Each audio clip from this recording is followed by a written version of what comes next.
Hello and welcome back to my channel. My name is Erica. I'm the author of the blog, The Simple Home Place, and today I want to share with you how to build a blanket ladder.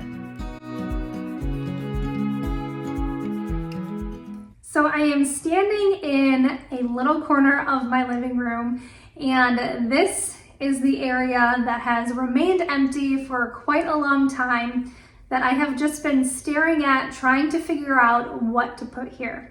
And a few months ago, I thought a blanket ladder would look really pretty.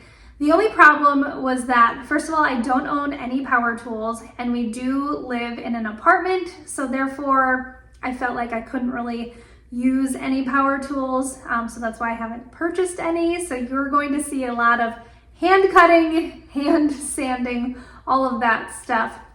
But the other problem was that I've never built anything ever out of wood.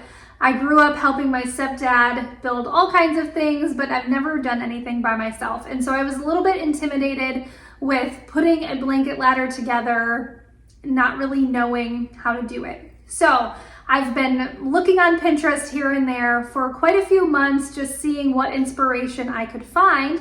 And I came across a blog, and I don't know where it is. I can't link it down below, but I saw something where they had a blanket ladder that they use these little like pipe fittings. They're called tube clamps. And I was like, oh, that is a way that I can build this without having to worry about attaching rungs just so and screwing them in. And I didn't want that kind of look. And so I got to thinking and planning, and this is the design that I came up with. Now I do have a blog post that goes with this, and I will link that down below so you can check it out. I've got everything listed out, all of the materials, and I'll have those listed below this video as well. If you don't want to head over there, that is totally fine, but that is a resource that you can check out. But I will show some other shots of this, but this is how it came out. I am absolutely in love with it. It is not perfect, but I am really proud of myself, and if I can do it, I know you can too. It really doesn't take a lot. And if you do have, your own power saw and your own hand sander that's electric, this is gonna go a lot quicker than what it took me. But I'm just gonna share with you what I did. And if you don't own any power tools and you're living in an apartment or a place where you can't, be using those type of things, then this is definitely achievable with hand tools that you can purchase pretty cheaply from any hardware store, Home Depot, whatever, and you can still achieve this beautiful look. I am super happy with it, and I feel like I'm starting to decorate for fall, and I will be having more fall videos coming out. This isn't really fall, but it's getting me thinking, and I'm trying to manifest fall because it is heat index of about 120 degrees here, and I'm ready for the cooler weather. So without further ado, let's get into the tutorial. It is fairly straightforward, like I said, so hopefully you enjoy this and learn something new. So first we're gonna start off with two 2x4s. These are both 8 feet long, and I'm going to measure to 64 inches. Now you can decide how tall that you want your blanket ladder and adjust it accordingly.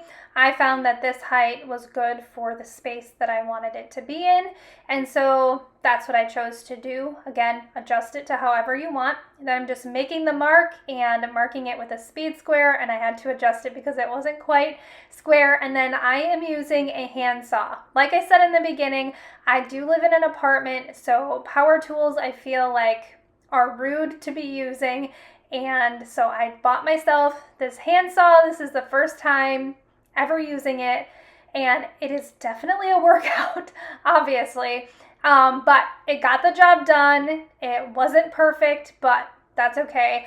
My kiddos were able to get involved in this project, and that's always fun for them and a learning moment.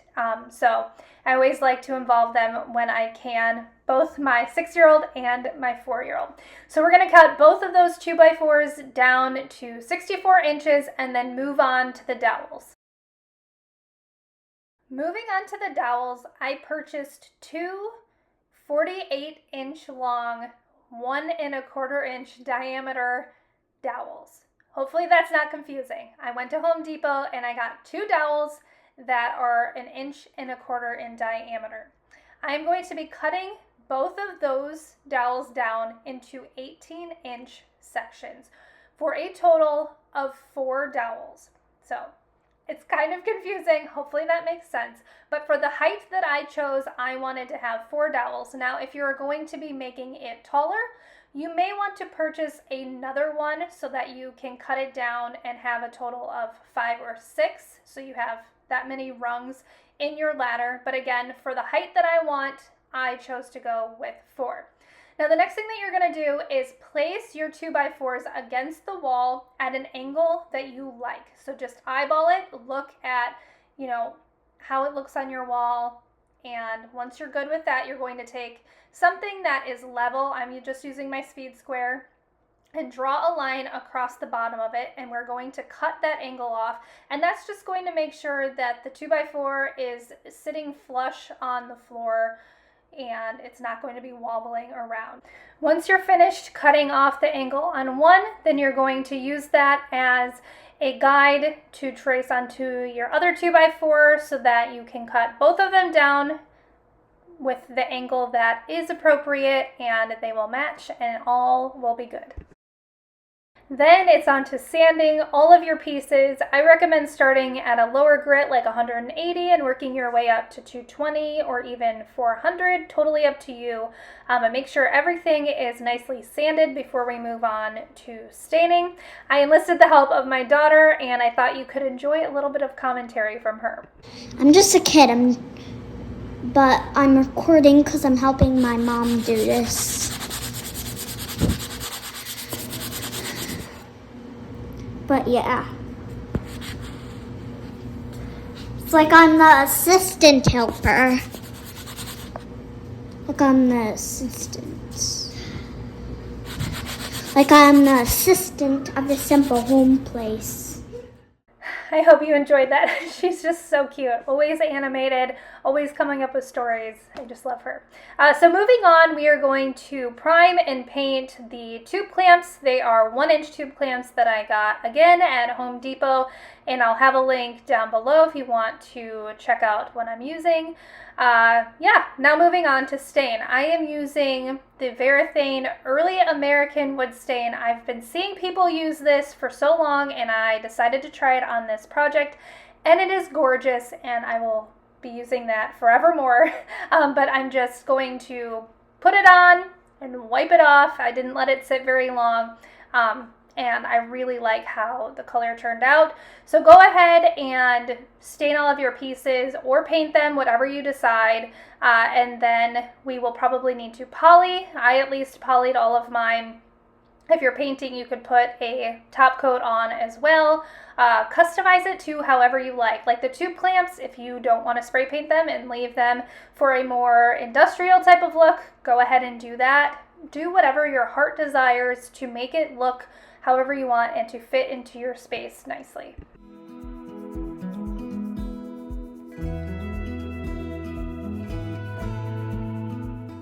Once your stain and poly are fully dried, what I like to do is go in with 400 grit sandpaper and just very lightly sand all of the surfaces to make sure they're nice and smooth, because after you've done a couple coats of poly, it can kind of be a rough texture, and especially for the rungs, we want them to be nice and smooth so that they're not snagging any of our blankets or anything like that. So make sure you take the time to do that because it does make a difference. Now moving on to assembly. Now the first thing that I recommend you doing is laying it out and eyeballing how you want it to look. That way you can get a good idea of how it's going to fit, especially if you're going with a taller ladder and not going with the plans that I'm showing you. It's just nice to go ahead and lay it out. Now, if you want to follow my plans, wonderful. I've done all the work for you, so you can go ahead and just do what I do. But here I am laying everything out, eyeballing it to see what type of look I want to go for, and that just helped me to visualize it a little bit better.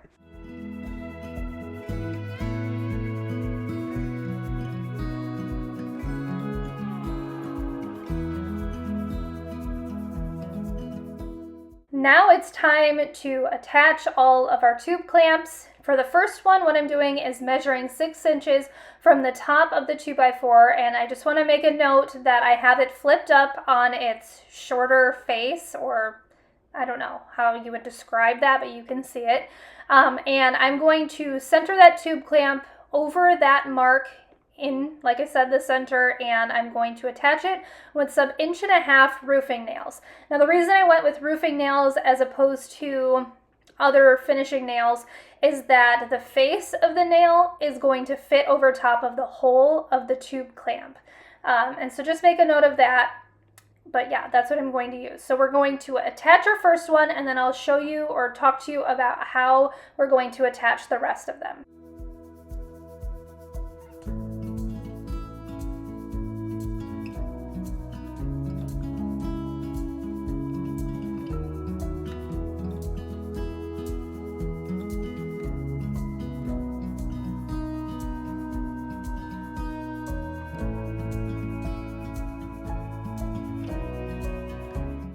So for the rest of the rungs, this is the method that I used. So you're going to place the top of your measuring tape at the very bottom of the tube clamp that is above it and mark 12 inches. And then you're going to measure across your 2x4 on that face and mark the center. And that is how you're going to line up the next tube clamp. So I'm going to take the next tube clamp and line it up with those marks. So I'm just trying to point to it so you can see where they are. They're a little bit hard to see. So we're taking that tube clamp and lining the top of it with that mark, and then we're centering it on the board. And here I'm just double checking, and I had a hard time making sure that they stayed centered on the board. And so what I ended up doing, and I'll show that here in a second, is I just marked the edge so that if it got off while I was hammering, I could make sure that I put it back to those lines and that it was centered and we were all good. So that is the method that you're going to use to attach all of the rest of the tube clamps all the way down. I used obviously 4 per board, so a total of 8 tube clamps because I have 4 rungs. Again, you'll have to adjust this depending on the height that you have. But then the final touch here that I'm going to attach or use is I just took some like non-slip.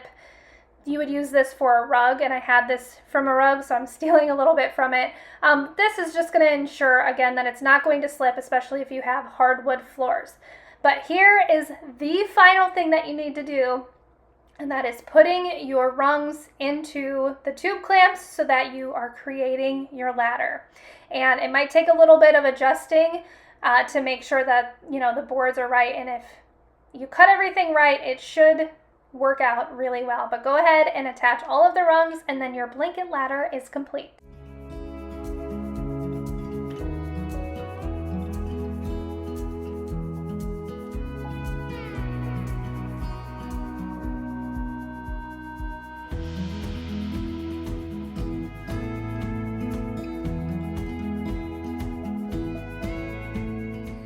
I hope that you learned something new. I hope that you will give this blanket ladder a try. Like I said, if I can do it, I know you can too. And it just brings some warmth into your space, and it's also functional. Obviously, you can store your blankets and your quilts and all of that on there. So I'm all for a piece of decor that also is functional. If you give this a try, please let me know, or if you have any questions, leave them down below. But anyway, thank you so much for being here. Thank you so much for taking the time to watch this video. And if you are interested in more videos like this or some more like fall decor type things, make sure that you're subscribed and hit that bell notification if you want to be notified of my new uploads. But that is it for today. Thank you again, and I hope you have a great rest of your day.